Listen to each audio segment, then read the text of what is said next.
Kementerian Ekonomi dalam jawapan di Parlimen pada 19 Oktober 2023 menyatakan jumlah miskin tegar adalah sebanyak 110,663 isi rumah pada September 2023. Ini berbeza dengan kenyataan Yang Amat Berhormat Perdana Menteri semasa membentangkan belanjawan baru-baru ini yang menyatakan jumlah miskin tegar adalah 18,000 isi rumah.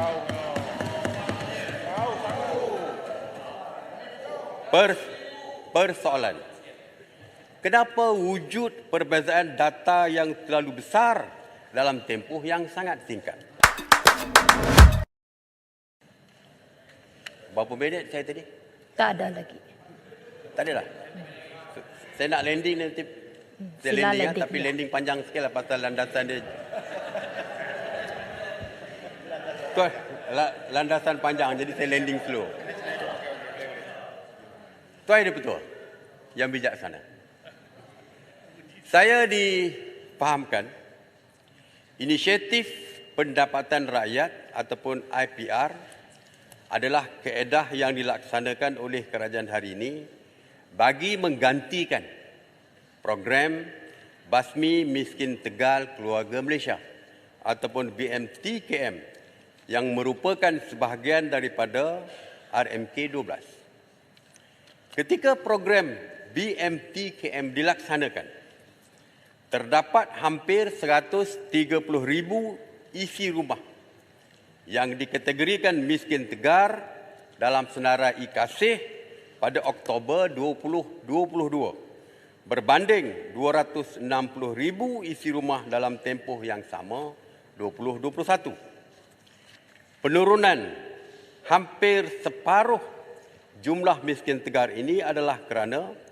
pendekatan agresif oleh kerajaan ketika itu membuka semua sektor ekonomi dan sempadan dengan pantas serta dengan pantas waktu pandemik COVID-19 sedang dipulihkan.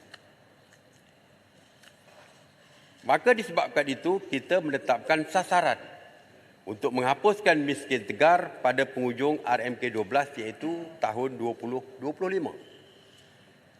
Sasaran ini kita anggap sebagai realistik kerana ia memerlukan pendekatan holistik yang melibatkan kerajaan, agensi, swasta, pertubuhan masyarakat sivil dan individu.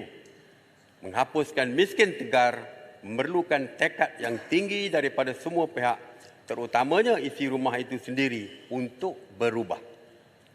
Kementerian Ekonomi dalam jawapan di Parlimen pada 19 Oktober 2023 menyatakan jumlah miskin tegar adalah sebanyak 110,663 isi rumah pada September 2023.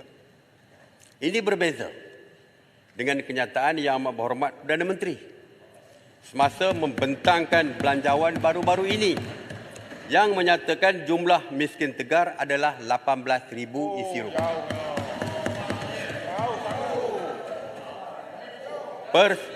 Persoalan, kenapa wujud perbezaan data yang terlalu besar dalam tempoh yang sangat singkat? Data-data ini mengelirukan dan saya memohon penjelasan sewaktu penggulungan nanti. Boleh lagi ya? Sikit lagi. Adakah jumlah yang disebut oleh Yang Amat Berhormat Perdana Menteri diambil daripada laporan survei pendapatan dan perbelanjaan isi rumah 2022 ataupun HIES 2022.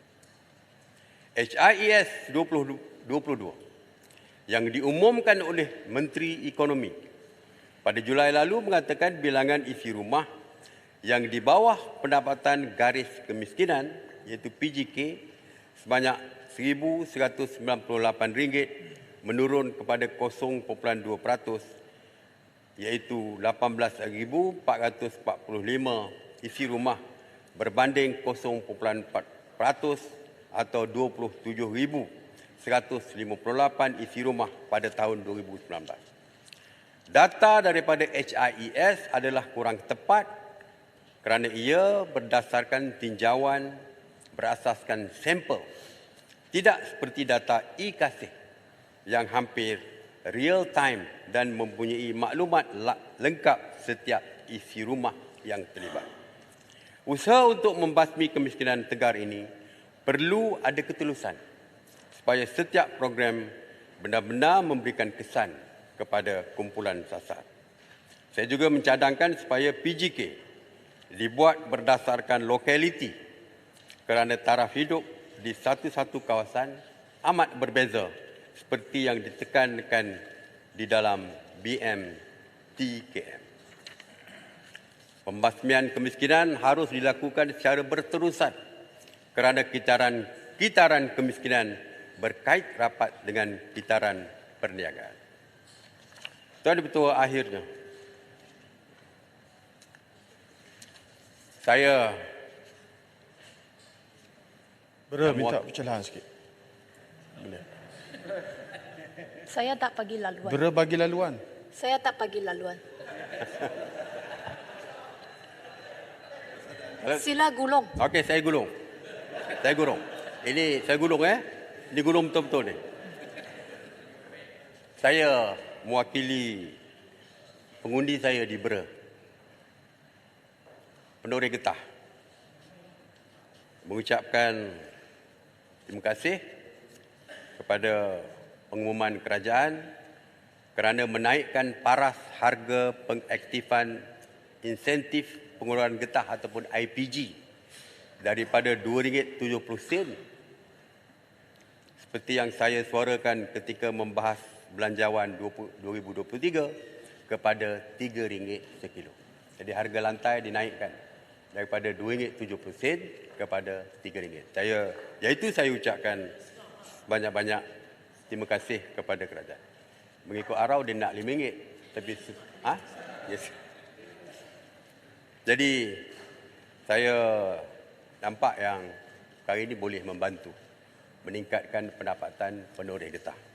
Cuma saya tidak nampak insentif musim tengkujuh.